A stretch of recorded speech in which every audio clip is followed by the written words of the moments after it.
right, what's happening, family? Happy Martin Luther King's Day, month, year, every day, dang that. Listen,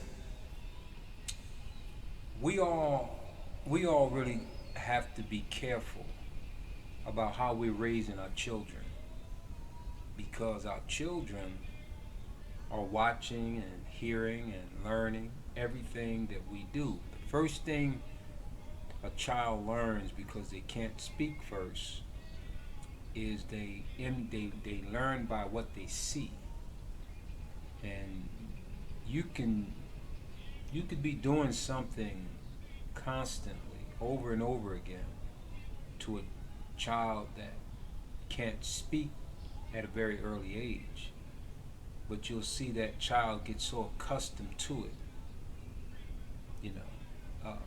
It accepts it to be the gospel because it doesn't know any better. We have to teach that child something. And when that child can't speak for itself at a very young, tender age, the baby starts to emulate what the parents do. And of course, that same concept when a child can speak. And just imagine if you have been talking to the child or around the child a particular way, and then the child becomes, audible, being able to speak, and you'll find some of the mannerisms of you in that child when that child speaks. So we do have to be extremely careful of what we're saying around our children and what we are doing around our children. Now, for me, example, growing up, I, me raising children, and let's just go back to the time where I was being raised by a single mother, and a lot of her ways are in me because of what I've seen her do and the way that she talked. So I guess that's why I'm able to communicate with you the way I am now. I give tribute to my mother because she spoke proper English as much as possible. She never wanted me to use broken English or, slick talk or, whether the hip talk or whatever. She never really wanted me to do that. But, I did it because of me growing up, learning to cope with my peers. And of course, if I didn't talk similar to how they talked, I would be teased and picked on. So yeah, I picked up a couple of slick talking ways as young people do. Words that I guess our parents have never heard before. You know, and I found myself actually operating when I got out on my own, a lot like my mother would operate, and the way that she would speak when she was trying to make a point, or when she was very clear about the words that she spoke. And I'm not always clear, could be because of different reasons, but I try my best to communicate uh, to my absolute best. And I like doing it this way. I like communicating in a slower pace. There's a lot of people who speak very fast. My daughters are those people who speak very fast. And if you don't catch it, you know, you have to ask her, what did you say? And they'll repeat it again. But, you can't ask too many times without them getting a bit annoyed with old dad. But I'm trying to understand, you know? But I just feel as if we have to be extremely careful and be always mindful when we have children, or they don't even have to be our children. They can just be family members who are young and they're watching and listening and they're picking up stuff because they're like little sponges, man. I spoke of this stuff before, but I want to talk about it more today because I wanted to ask the question. I want to ask a question to you. When was the first time you learned the word nigger? the big N word. When did you, for the first time, do you remember? I remember. And I learned it in a way that was kind of funny, I guess, but not really. It was kind of sad, funny and sad at the same time. I'm going to tell you that story. Now, why I say we have to be careful about what we say around our children and what we do around our kids, because this particular kid that I'm about to tell you the story of how I learned the word nigger. And the kid more than likely was saying things that the parents have been saying around the house. Okay? And of course, it was just a matter of time that that child would speak things in public. Okay? When they're not around their parents. So I, for the most part, was about, let's go back to, had to be 1967. 1967, I was 7 years old. And this was in Newark, New Jersey. And there was a school in Newark that I used to walk to every day. And I would meet some of my friends on the way to school. And it was a mixed neighborhood. I've told this story before, but because of, it's January, Black History Month is approaching, should be starting right, like in January all the way through past February, at least till March, I just felt like I wanted to tell this story again.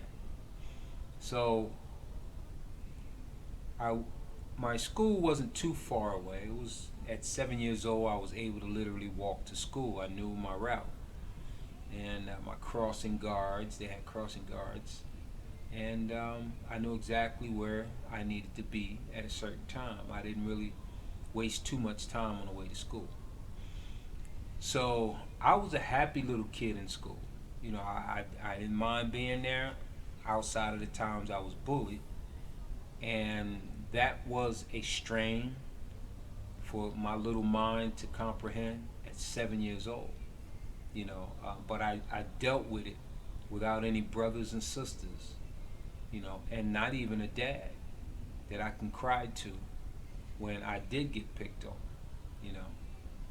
And I remember that I had, and let me just also add, the neighborhood was a mixed neighborhood. We had black kids, Spanish kids, and some poor white kids, right? And other ethnic kids that I may not have understood where they were from. But that was the type of neighborhood the school district was in. So I had, back then, it didn't matter the color or the ethnic background of anybody back at that young age. My mother never taught me to divide that. And she never really taught me that, And I was very naive. I didn't know anything about the N word. I just didn't. My mother never broke it down to me. I never really heard a lot of it. And if I did hear it, I didn't understand what it was. So, of course, it didn't stick in my mind when I was 7 years old. My mother never spoke it, around me or when she had company. It was never spoke, that word. So I was blind and naive to the word, the N word. So being that I was so blind about it, when I first heard it, I didn't know exactly how to.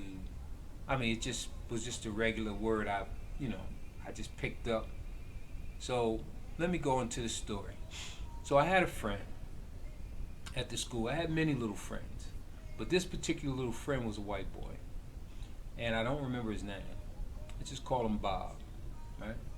So little Bob, we played every day out in the playground, and this one day, little Bob, me and him was pretty cool. I mean, we was cool. We were friends, you know. And little Bob came to school one day and said, I like you. I'm like, yeah, I like you too, man. We cool, right? He said, I got a new nickname for you. And I was like, okay, what is it? And he said, your new nickname is nigger. And I was happy. I was like, oh wow, my friend gave me a nickname, you know. So I played with him the rest of the day, and when somebody was to ask, you know, you know, I would say, my friend gave me a nickname, and they said, "What is your nickname?" And I said, "Nigger." And the little kids, I think a lot of them didn't catch it or didn't understand it either, because nobody pulled me to the side to say, like another little kid said, "Don't let nobody tell you that." But I didn't know, I didn't have a clue. So that whole day, we walked home because we used to walk halfway home uh, from school like every day. So he would break off and go down his street, and I'd continue to go because I had to go a little further to get to my home. So, in the course of the evening, being home, my mother and homework and everything, so I was so excited to talk to her about my day in school. And I also added that my friend gave me a nickname. And she was like, oh, so cute, so cute. So which friend is it? I said, Bob, whatever his name was. So we'll just say Bob for now. I said, little Bobby. She's like, oh, that's nice. What's the nickname? And I said, nigger. So she froze, and the smile on her face went away. And she just stared at me for a minute. She got up, she walked to the bathroom. She didn't say anything. She walked in the bathroom. And she was in the bathroom for a while, and I was trying to finish my little homework, whatever coloring homework they gave us back then. And I heard my mother in the bathroom sobbing.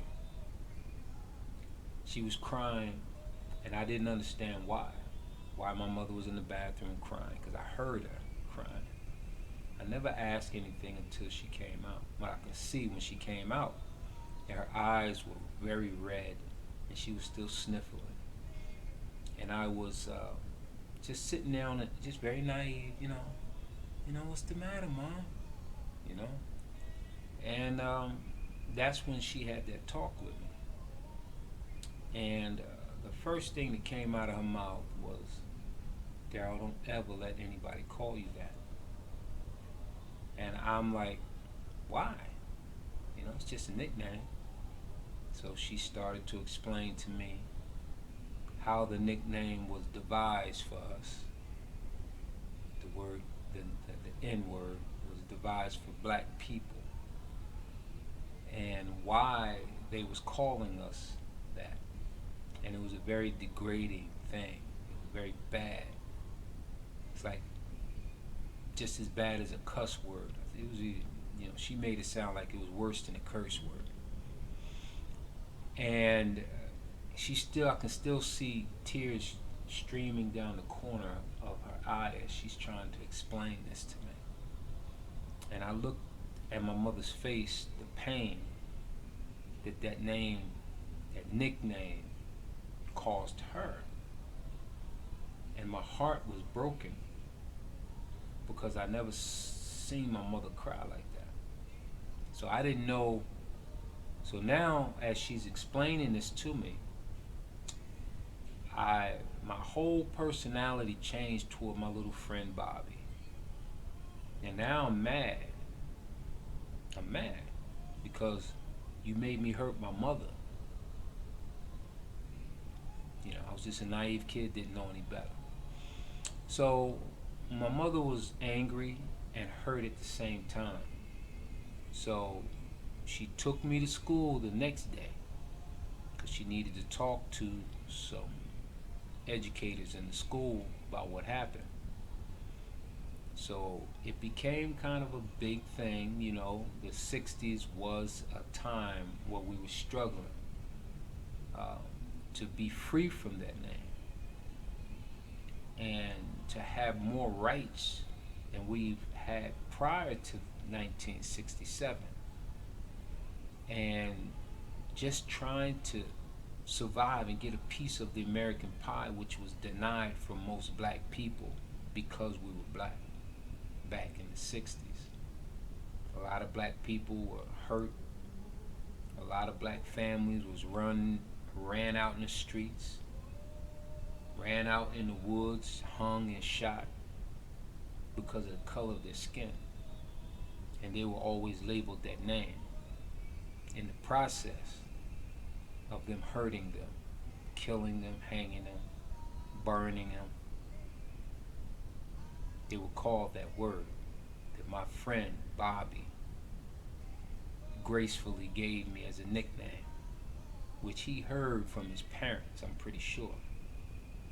Because where other place would he get that from? So my mother went back down to the school with me the next day, and she talked to the principal, first vice principal, then principal. And now I had to go ahead to my class, but my mother was making a big scene about this, because this was a thing that we were fighting so hard to get off of us, like a chain without a key. Like we had this slave chain on us, on our neck, without a key, and we're trying to get that chain off. So that word nigger, we was trying to get off of us, not to be accepted ever from any man, from any person, any race. But they constantly tried to stuff that name down our throats since slavery. So we went through that. It took about a couple days, I think. Things started to simmer down. But now, my friend Bobby and I were back on the playground, and I'm looking at Bobby differently now. I'm looking at Bobby like, I'm gonna beat you up. That's it. I'm just gonna beat you up. Now, at 7 years old, we both didn't know any better. But because it came out that way, because now Bobby's parents had to come down to the school as well. And my mother and his parents, they all hashed it out. You know, it was an apology, of course. And little Bobby, I guess he apologized to me, vowed to never do that again. And I just was like, well, you made me hurt my mother, so I'm gonna get you. So walking home from school one of those days that me and Bobby had to go in the same direction together for a little short distance, and then he always broke off onto his street. But this particular day that I felt so like I needed to do something about it at my little tender age. So of course I attacked Bobby, pushed him down the street as far as it took for him to get to his block. And I kicked him, pushed him. He got up, I kick him again and push him again. And I'll be saying, "Don't you ever call me that again." And I pushed him and kicked him.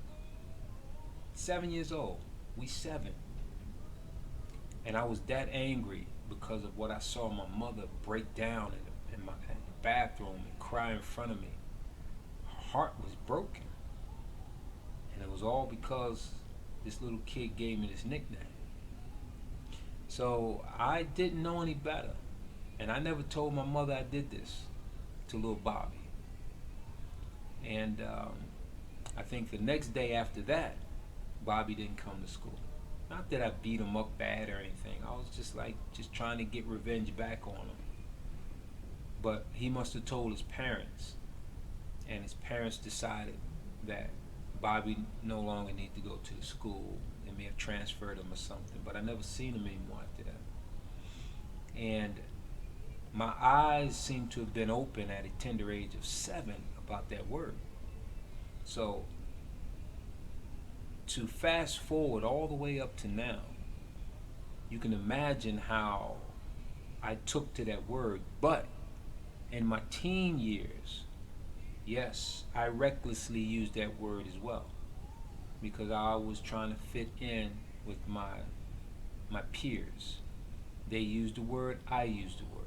And we laughed about it amongst ourselves, meaning we'll make jokes on each other with that word. We'll call each other that in a joking manner. And to attach another scenario that goes along with that. Now, me as a teenager now have grown up to know not to let anyone outside our race call us that. Now, I don't know why it was just outside of our race. We shouldn't have been calling each other that from Jump Street.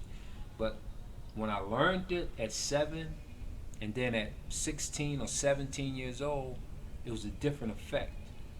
Now, some time have passed, and there have been other white friends who wanted to even ask the question, why is it that you guys use that word amongst yourselves so loosely, and you ready to jump on anybody else or a white guy when they say it to you? So the answer to him, now I'm 17 years old answering this question, because he was around black people giving us a ride home from work, and we always joking around him saying these words, laughing and joking, your mama this and y'all, you nigga, blah, blah, blah, laughing, cracking up. And he just paused for a minute just to ask the question because he was curious. And I was the one who decided to give him an answer. And what I told him was that when we say it amongst ourselves, we know we playing. We know we joking. We ain't serious about that word. But when you all say it, y'all are saying it. When you white people call us that, y'all mean every syllable of that word. When you say it, your ancestors meant to kill us and call us that in the process. So that's why we feel so offended and feel like, yeah, we do want to bust your brains out for saying it. Bring a bat to your head, or just punch you to a point where you can't speak. It makes us feel that way. And around in that same time, actually, when the movie Roots came out, oh, that just made it even worse. That made it worse for young black men to be coming of age and realizing, that we are to be respected, if not voluntarily, but by force if necessary.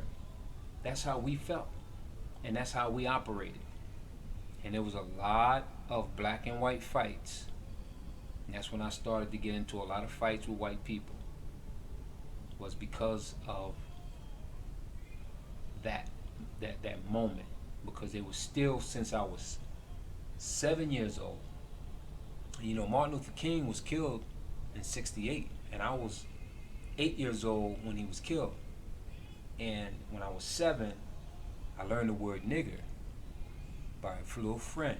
And then the next year, King was killed. And then fast forward up to 17 years old, they still trying to hang that name on us.